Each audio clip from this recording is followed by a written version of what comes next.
Hello class 10 के students, बच्चों कैसे हैं आप लोग। आशा करते हैं बच्चों आप सभी लोग अच्छे होंगे, स्वस्थ होंगे और अपने अपने घरों में बोर्ड एग्जाम की तैयारी के लिए अभी से लग गए होंगे।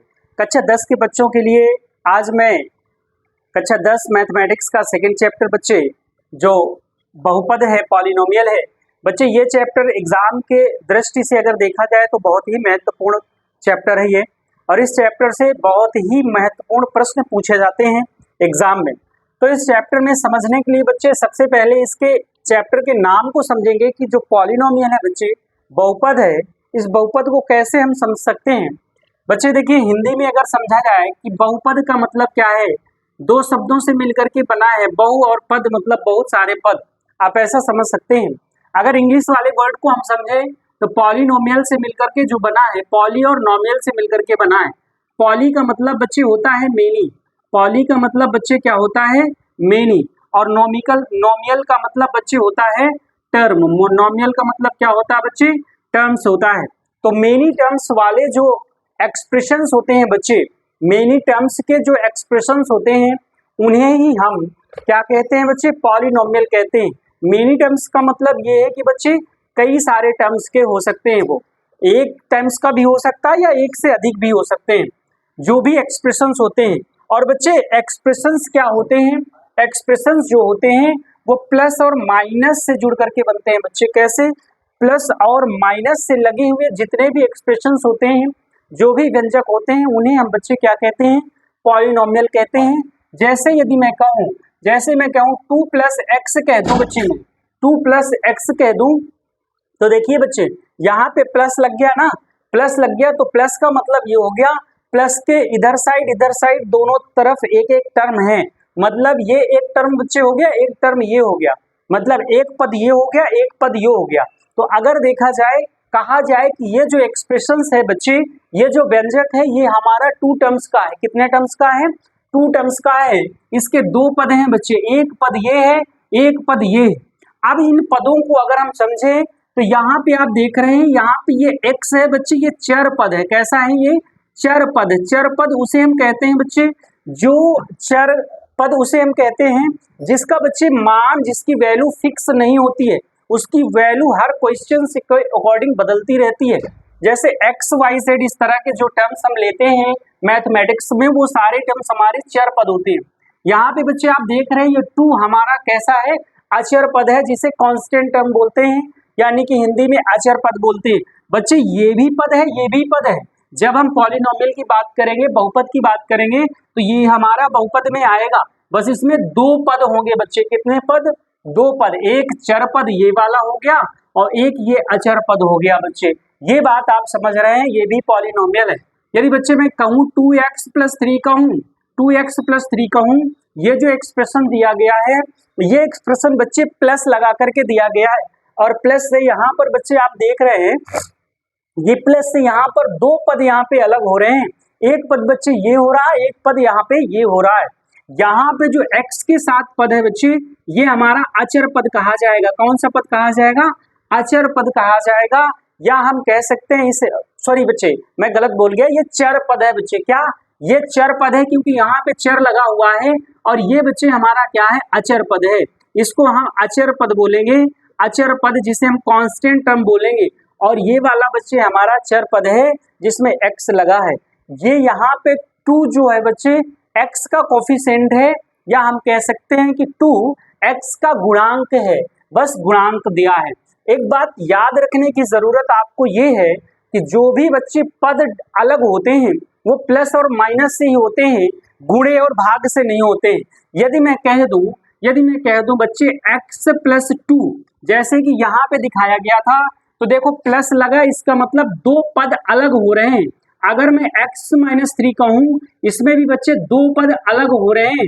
यदि बच्चे मैं x × 3 कहूँ, x × 3, x × 3 कहूँ, तो यहाँ पे आप ऐसा मत समझना कि बच्चे ये 2 टर्म है। मैंने क्या कहा कि टर्म जो अलग होते हैं वो प्लस और माइनस से ही होते हैं।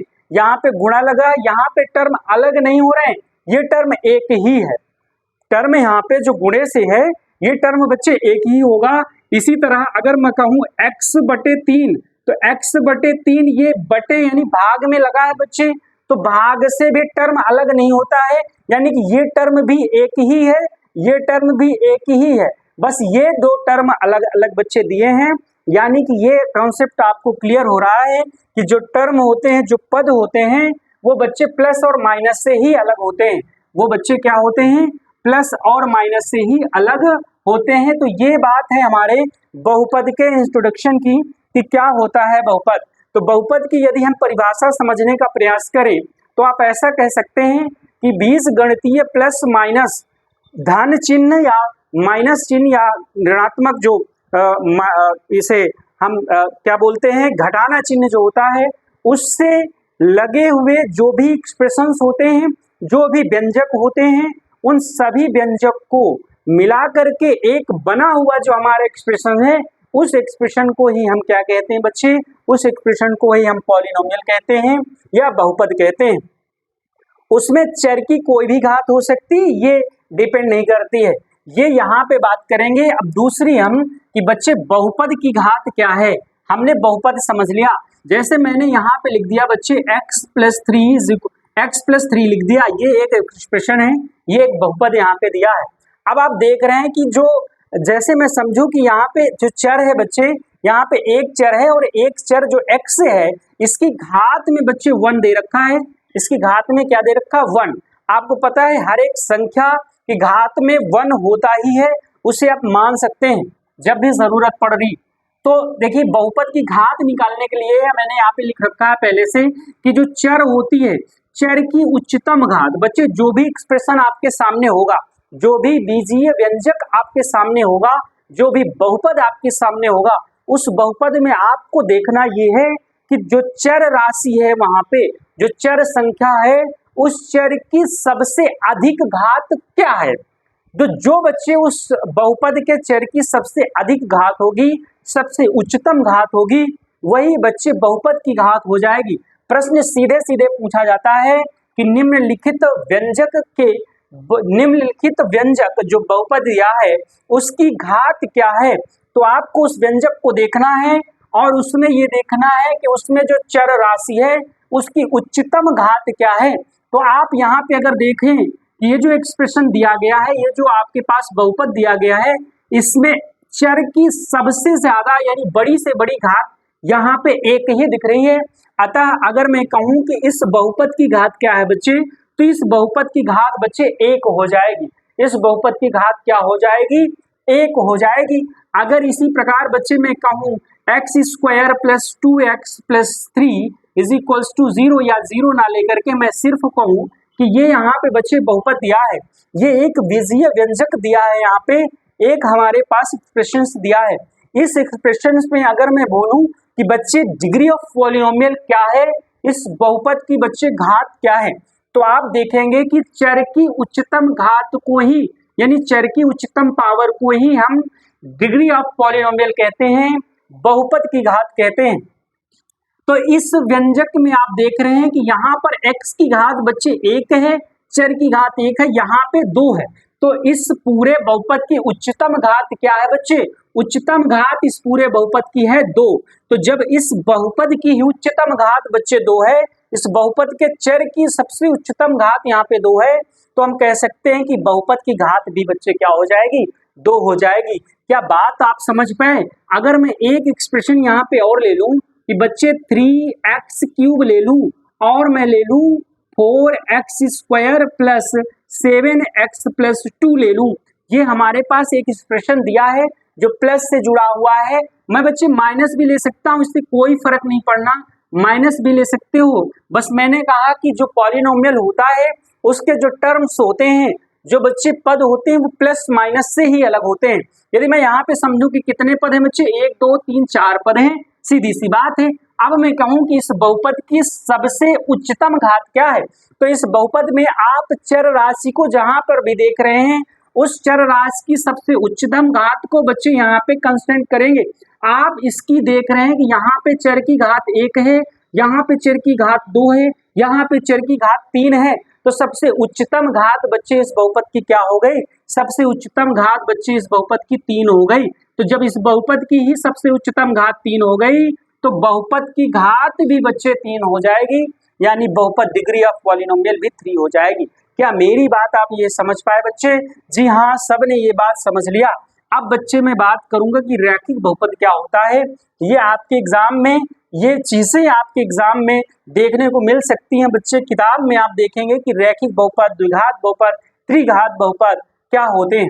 तो लीनियर पॉलिनोमियल को हम समझेंगे कि जिस बहुपद में बच्चे, जिस बहुपद में चर की घात 1 हो, जिस बहुपद में चर की घात क्या हो, 1 हो, उस बहुपद को ही हम बच्चे क्या कहते हैं? लीनियर पॉलिनोमियल कहते हैं। या हम कह सकते हैं, क्या कह सकते हैं? रैखिक बहुपद या एक घात का बहुपद भी हम अदर शब्दों में बोल सकते हैं। लेकिन मैं रैखिक बहुपद यहाँ पे बात करूंगा बच्चे। इस चर में इसका जो व्यापक व्यंजक आप देख रहे हैं, ये बच्चे व्यापक रूप है, मतलब लीनियर पॉलिनोमियल का व्यापक रूप है। इस एक्सप्रेशंस को आप यहाँ पे देख रहे हैं। जब भी हम लीनियर पेयर की बात करेंगे, लीनियर पॉलिनोमियल की बात करेंगे, तो हम इस एक्सप्रेशन की बात करेंगे कि इस टाइप का कुछ हमारा पॉलिनोमियल बनेगा, ax प्लस b। तो यहाँ पे जीरो लगाने की बच्चे वैसे जरूरत है नहीं, क्योंकि जीरो लगाने के लिए तब हम जीरो लगाते हैं जब हमें बच्चे जीरोस निकालना होता है, शून्य निकालने होते हैं। तो पॉलिनोमियल यहाँ पे देख रहे हैं। बस यहाँ पे आपको देखना ये है कि बच्चे जहाँ a है तो a does not equal to zero हमेशा होना है। अगर a ही बच्चे जीरो हो गया, अगर a ही जीरो हो गया तो फिर बच्चे वो हमारा वहां पे पॉलिनोमियल नहीं बन पाएगा। कैसे नहीं बन पाएगा, ये बात आप यहाँ पे समझिए। देखिए, अगर a ही जीरो हो गया, अगर बच्चे यहाँ a जीरो हो गया तो ये तो जीरो हो सकता है, बिल्कुल 101% ये जीरो हो सकता है। बट अगर a जीरो हो गया बच्चे, तो इस a जीरो की वजह से a जीरो का गुणा x के साथ होगा तो ये भी जीरो। अब ये टर्म ही पूरा जीरो हो गया। तो जब टर्म ही जीरो हो गया बच्चे और प्लस b हो गया, तो यहाँ पे आपको चर राशि ही नहीं दिखेगी। तो जब चर राशि नहीं दिखेगी तो चर राशि की घात नहीं दिखेगी। तो जब चर राशि की घात नहीं दिखेगी तो आपको बच्चे रैखिक बहुपद ही नहीं दिखेगा। ये बात क्या है, आपको स्पष्ट हो रही है? यदि बच्चे मैं क्वाड्रेटिक इक्वेशन की बात करूं, क्वाड्रेटिक पॉलिनोमियल की बात करूं, द्विघात बहुपद की बात करूं, तो इसके नाम से ही आप समझ रहे हैं, द्विघात मतलब दो घात वाला बहुपद। क्वाड्रेटिक पॉलिनोमियल मतलब ऐसा बहुपद, ऐसा बीजीय व्यंजक, ऐसा बीजीय व्यंजक जिसके चर की घात मैक्सिमम 2 हो, जिसके चर की मैक्सिमम घात क्या हो बच्चे? 2 हो। आप देख रहे हैं इस बीजीय व्यंजक की, इस पॉलिनोमियल की, इस बहुपद की जो चर राशि की सबसे मैक्सिमम घात वो है 2। इसकी वजह से इसको मैं बच्चे द्विघात पॉलिनोमियल या क्वाड्रेटिक पॉलिनोमियल द्विघात बहुपद कह सकता हूं। अब द्विघात बहुपद का जो व्यापक रूप होता है, जो मैं समझूं कि इस रूप का द्विघात बहुपद बनेगा, तो आप इसको समझ सकते हैं ax square plus bx plus c, ये हमारा द्विघात बहुपद का व्यापक रूप होता है। आप अच्छी तरीके से ये बात स्पष्ट कर रहे हैं। बस यहाँ पे बच्चे a does not equal to zero कंसीडर करना है, क्योंकि बच्चे अगर आपने a को ही जीरो ले लिया तो ये एक्स स्क्वायर वाला टर्म ही जीरो हो जाएगा। तो जब एक्स स्क्वायर वाला ये पूरा टर्म ही जीरो, तो बचा बच्चे bx प्लस c। तो bx प्लस c में देख रहे हैं x की घात 1 ही, तो ये तो लीनियर पेयर हो जाएगा, लीनियर पॉलिनोमियल हो जाएगा, जो आपने रैखिक बहुपद में पढ़ा है। तो ये दिक्कत हो जाएगी, यानी a को जीरो नहीं होना। अगर ये भी जीरो हो गया, पूरा ये पूरा जीरो हो गया, तो ax स्क्वायर भी कह दिया बच्चे कि कौन सा बहुपद है। तो आप देख रहे हैं कि जो भी व्यंजक यहाँ पे दिया है उसकी सबसे बड़ी घात आपको 2 दिख रही है, तो क्वाड्रेटिक पॉलिनोमियल आप आसानी से बोल सकते हैं। यहाँ पे कोई डाउट आपको नहीं होना चाहिए। उसके बाद बच्चे मैं त्रिघात बहुपद की बात करूंगा। सेम उसी तरह क्यूबिक पॉलिनोमियल इंग्लिश में बोलते हैं। त्रिघात 3 घात वाला पॉलिनोमियल है, इसलिए क्यूबिक पॉलिनोमियल है। उसका जो व्यापक रूप बच्चे होता है वो इस प्रकार से होता है, ax cube plus bx square plus cx plus d। ये हाँ, जहां पर बच्चे a does not equal to zero होगा। तो ये बच्चे यहाँ पे आप स्पष्ट रूप से समझ पा रहे हैं कि किस प्रकार से मैंने आपको इंट्रोडक्शन ऑफ पॉलिनोमियल के बारे में बताया। बेसिक कॉन्सेप्ट था कि क्या क्या होते हैं जो हमारे चैप्टर में पढ़ने को मिल सकते हैं। बहुपद की घात मिलेगी बच्चे, रैखिक बहुपद के बारे में मिलेगी, क्वाड्रेटिक बहुपद यानी द्विघात बहुपद के बारे में हमें पढ़ने को मिलेगा, और त्रिघात बहुपद के बारे में भी थोड़ा सा झलक कहीं पे आपको देखने को मिलेगी। तो ये यहाँ पे बच्चे हमारी बात हो गई। अब मैं बच्चे छोटी सी बात करूंगा कि जो भी यहाँ पे पॉलिनोमियल आपके सामने है उसके जीरोस निकालने की बात करेगा। वैसे तो वो एक दो एक्सरसाइज की बात, लेकिन इंट्रोडक्शन ऑफ पॉलिनोमियल है तो यहाँ पे पूरी मैं बात करूंगा। तो जब भी जीरोस की बात करें तो सबसे पहले मैं रैखिक बहुपद की बात करूं, लीनियर पॉलिनोमियल की बात करूं, तो यदि एक्स प्लस बी, तो जब जीरोस की बात करेगा मतलब एक्स का कौन सा मान इस बच्चे पॉलिनोमियल को सेटिस्फाइड करेगा। तो उसके लिए बच्चे जब जीरोस की बात करें तो मैं जो भी पॉलिनोमियल होगा, जो भी बहुपद होगा, उसको जीरो के बराबर लिख लूंगा और इसके बाद x की वैल्यू निकालने का प्रयास करूंगा। तो b बच्चे उधर साइड ट्रांसफर करेंगे तो ax is equals to minus के b हो जाएगा क्योंकि इधर प्लस का है, और x की वैल्यू फाइंड करने के लिए a जो इसका गुणांक है उसको उधर साइड भेजूंगा, माइनस b अपॉन a हो जाएगा। आप देख रहे हैं बच्चे कि x इज इक्वल्स टू जो माइनस b, माइनस बी वो यहाँ पे आप देख रहे हैं कि माइनस बी कौन सा टर्म है, माइनस बी बच्चे अचर पद है। ये क्या है बच्चे? अचर पद है, अचर पद, और बटे में बच्चे यहाँ पे जो a है माइनस का अचर पद और a हमारा क्या है, x का गुणांक है। यहाँ पे x का गुणांक आप ऐसे लिख सकते हैं। तो जो भी हमारा बच्चे, जो भी हमारा यहाँ पे कोई भी रैखिक समीकरण, रैखिक पॉलिनोमियल बहुपद आपके पास सामने आ जाए और पूछ ले कि बच्चे उसके जीरोस बताइए, तो तुरंत आप यहाँ पे रख करके बता सकते हैं। एग्जाम्पल के तौर पर मैं यदि ले लूँ कि बच्चे बताओ मेरे बच्चे कि 3x plus two is 3x plus two, जो यहाँ पे आपके सामने बहुपद दिख रहा है, इस बहुपद का जीरोस क्या होगा, इस बहुपद का शून्य क्या होगा। तो आप सीधे से इसको जीरो दिखा देंगे और ये हमारा हो गया एक लीनियर इक्वेशन। और इस लीनियर इक्वेशन में अगर कह दिया जाए कि बच्चे जीरोस बताओ, शून्य बताओ, तो डायरेक्ट आप यहाँ से x is equals to minus चिन्ह लगाएंगे और अचर पद रखेंगे। जो भी यहाँ पे अचर पद आपको दिख रहा है, ये बच्चे अचर पद है, ये आपका चर पद है, आपको मैंने स्पष्ट किया। तो अचर पद 2 है और अपान में बच्चे x का गुणांक, आप देख रहे हैं x का गुणांक 3 रख दोगे तो डायरेक्ट तरीके से हमारा जो इस पॉलिनोमियल है उसका जीरोस फाइंड हो जाएगा। अब यहाँ पे समझने वाली बात यह है बच्चे कि जो शून्य की बात कर रहा हूँ मैं बच्चे शून्य की बात कर रहा हूँ, जीरोस की बात कर रहा हूँ, इसे इंग्लिश में जीरोस बोलते हैं। क्या बोलते हैं बच्चे? जीरोस बोलते हैं, शून्यक बोलते हैं। ये शून्यक बच्चे वो होते हैं जो इस इक्वेशन पे उसका मान रखने पे उस इक्वेशन को सेटिस्फाइड करेंगे। आप देख रहे हैं कि यहाँ पे जो रैखिक बहुपद था, रैखिक बहुपद में x की जो पावर थी बच्चे 1 थी, यानी कि यहाँ पे अचर पद की जो घात थी 1 थी, इसलिए इसके शून्यक भी बच्चे 1 निकलेंगे। जब मैं क्वाड्रेटिक पॉलिनोमियल की बात करूंगा, द्विघात बहुपद की बात करूंगा, तो इसमें बच्चे जो अचर पद है उसकी घात 2 है, इसलिए बच्चे इसके जो जीरोस निकलेंगे वो बच्चे 2 निकलेंगे। ये बात आपको याद रखना है। इसी तरह बच्चे त्रिघात बहुपद में, क्योंकि x यानी चर पद की सबसे बड़ी घात यहाँ पे 3 है, इसलिए बच्चे इस पॉलिनोमियल की जो शून्यक निकलेंगे, जो जीरोस निकलेंगे, वो हमारे बच्चे 3 निकलेंगे। ये बात आपको यहाँ पे स्पष्ट हो जानी चाहिए। तो क्या बच्चे ये बात यहाँ पे स्पष्ट हो रही है? अब बच्चे इस वीडियो के बाद हम एक्सरसाइज की बात करेंगे। एक्सरसाइज में क्या कैसे प्रश्न दिए गए हैं तो उनको अच्छे से समझेंगे। ठीक है, तो चलिए अब एक्सरसाइज की बात करते हैं। तो बच्चों ये जो बहुपद है, पॉलिनोमियल है, उसका इंट्रोडक्शन आपका यहाँ पे पूरा हो रहा है। तो बच्चे जो एक्सरसाइज की बात करेंगे वो नेक्स्ट वीडियो में करेंगे। आशा करते हैं बच्चों ये वीडियो आपको अच्छा लगा होगा, पसंद आया होगा।